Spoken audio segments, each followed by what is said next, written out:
অনেক দিন আগে সিংনগর নামক একটি গ্রামে একজন গরিব চাষি বসবাস করত। ও বউ, কি করছো?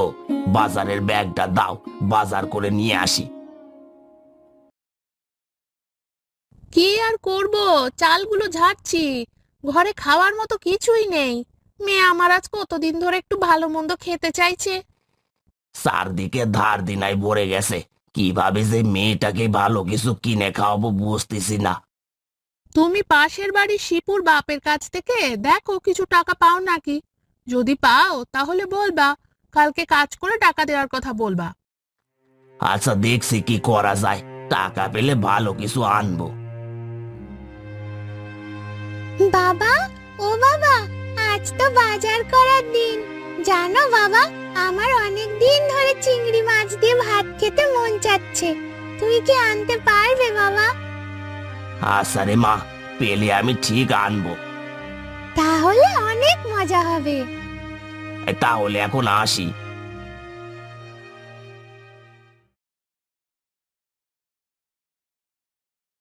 বলছি, বাড়িতে কি কেউ আসো নাকি গো? আরে কাকা, কিছু বলবে নাকি? হ্যাঁ বাবা, তোমার বাবা কি বাড়িতে আছে নাকি? আপনি এখানে দাঁড়ান, আমি বাবাকে ডেকে দিচ্ছি। বাবা, ও বাবা, তোমাকে ডাকছে কাকা। কি ব্যাপার, কি হয়েছে তো? বলছি, বা আমাকে কটা টাকা ধার দেবে গো? আমি কালকে কাজ করার পরেই তোমাকে সব টাকা পরিশোধ করে দেব, তুমি কোনো চিন্তা করো না। আমার কাছে তো টাকা নেই বললেই চলে রে। তোকে আমি আর টাকা কিভাবে ধার দেব? তুমি আমায় কটা টাকা ধার দিলে বড্ড উপকার হতো গো। বাড়িতে খাওয়ার মতো কোনো সবজি তরকারি কিছুই নেই। মেয়েটা আমার অনেকদিন ধরে ভালো মন্দ খেতে চেয়েছে, চিংড়ি মাছ খেতে চেয়েছে, আমি ওকে কিছু খাওয়াতে পারিনি। তোকে 10 টাকার বেশি দিতে পারবো না ভাই, আমার কাছে অত টাকা নেই। তাহলে তাই দাও, ওতে আমার অনেক হবে গো। শিবু, গিয়ে 10টা টাকা নিয়ে আয় তো, এসে দে তোর কাকাকে।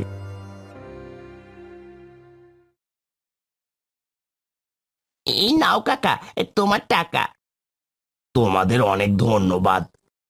তারপর চাষি বাজারে যায়। ভাই, আলু কত করে কিলো? তোমার কাছ থেকে অনেক কমই নিব, এই কতটুকু দেবো সেটা বলো। তাহলে আমায় 1 কিলো আলু দাও। বা আর কিছু নেবে গো? এই লাল শাক দাও দেখি একগুচ্ছ, আর 1 কিলো বেগুন দাও। এই নাও, শাক, আলু আর বেগুন।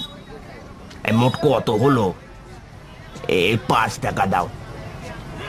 এই নাও, এই তোমার টাকা নাও। এখন আবার একটু মাছের দোকানে যেতে হবে, মেয়েটা আমার অনেক দিন ধরে চিংড়ি খেতে চেয়েছে। এবার 5টা টাকা দিয়ে চিংড়ি মাছ পাই নাকি দেখি। বলছিলাম কি যে, এই বড় বড় চিংড়িগুলো কত করে কেজি গো ভাই? এই চিংড়ির দাম তো অনেক বেশি ভাই। 1 কিলো চিংড়ি তোমার কমপক্ষে 10 টাকা লাগবে কিনতে। কি করবো তাহলে? আমি তো এত টাকা দিয়ে চিংড়ি কিনতে পারবো না। আপাতত আজকে মেয়েটার জন্য অল্প কিছু নিয়ে যাই।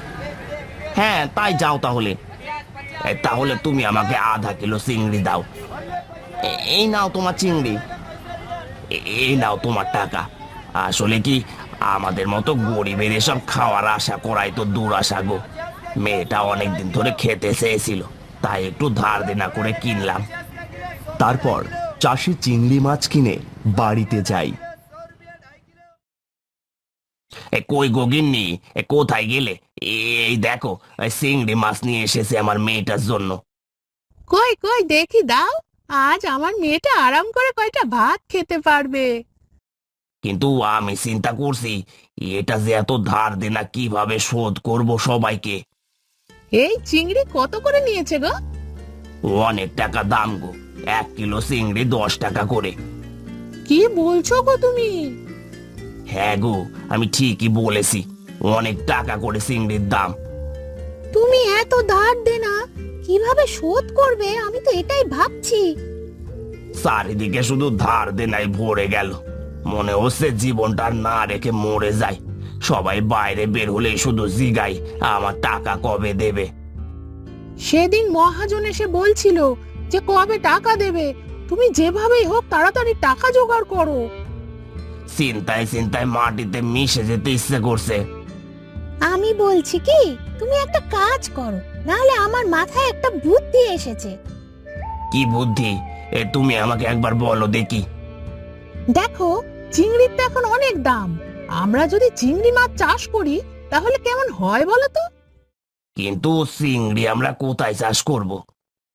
কেন গো, আমাদের বাড়ির পাশে যে কচুরিপানার পুকুর আছে, না হয় ওখানেই করব। এসব তুমি কি বলছো? কচুরি পানার মধ্যে কখনো চিংড়ি মাছ হয় নাকি? কেন হবে না? অবশ্যই হবে, চেষ্টা করলে সবকিছুই হয়।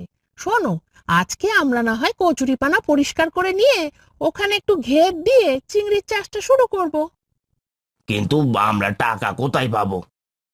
আমার কাছে কিছু জমানো টাকা আছে, ওটা দিয়ে আমরা চিংড়ির ছোট ছোট পোনা কিনতে পারবো। এভাবে কিছু হয় নাকি? তুমি কি পাগল? আগে পুকুরটা পরিষ্কার করি, তারপরেই না হয় দেখবো। তারপর বিকেলের দিকে তারা পুকুরটি পরিষ্কার করতে যায়। তারা পুকুর পরিষ্কার করতে করতে সেখানে একটি গলার হার পেয়ে যায়। দেখো দেখো, গলার হারটা কি সুন্দর। আরে বাহ, তাই তো, অনেক সুন্দর। হঠাৎ তার মধ্য থেকে একটা সুন্দর পরী বেরিয়ে আসে। হে মা, তুমি আবার কে? আর হাট থেকে বেরোলে কিভাবে? আমি হলাম নীলপরী। কয়েকটা দুষ্টু পরী আমাকে ধাওয়া করায় আমি এই হাড়ের রূপে এখানে পালিয়েছিলাম, কিন্তু এই কচুরিপানার জন্য আমি আর বেরোতে পারছিলাম না এখান থেকে। তুমি এসব কি বলছো? এরকম কোনো কিছুই হতে পারে নাকি?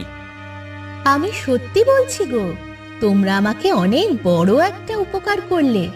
তোমরা আমাকে কচুরিপানার মধ্যে থেকে উদ্ধার করেছো। তোমাদেরকে যে আমি কি বলে ধন্যবাদ দেব। হে মা, এসব তুমি কি বলছো? তোমাকে উদ্ধার করতে পেরে আমাদের অনেক ভালো লাগছে। সে না হয় বুঝলাম, কিন্তু তোমরা এখানে কি করছো? আর এই কচুরিপানাই বা পরিষ্কার করছো কেন? আসলে আমরা অনেক গরিব মানুষ, একবেলা খেয়ে একবেলা না খেয়ে কাটিয়ে দিই।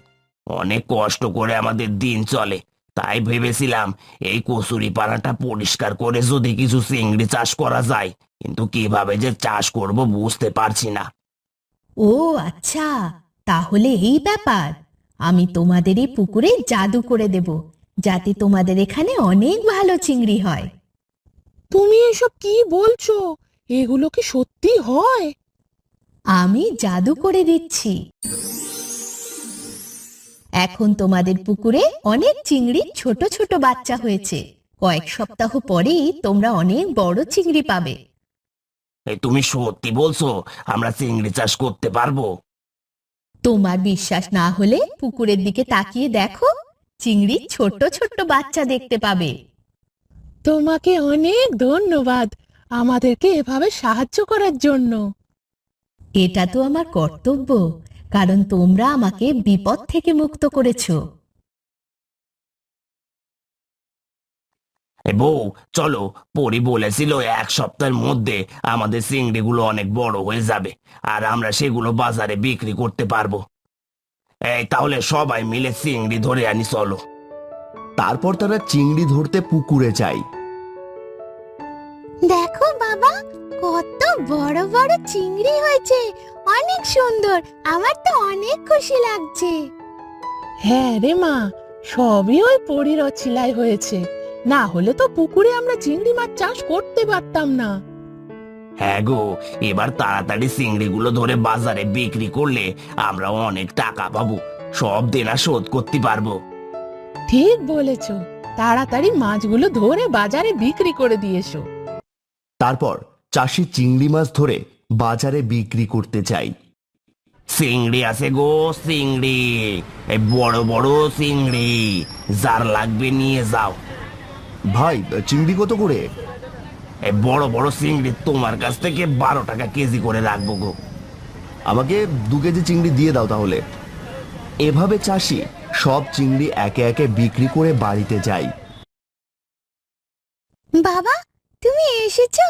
সব চিংড়ি কি বিক্রি হয়ে গেছে? অনেক ভালো দামে বিক্রি করতে পেরেছি রে মা। তাহলে এবার নিশ্চয়ই সবাইকে টাকা শোধ করে দিতে পারবো।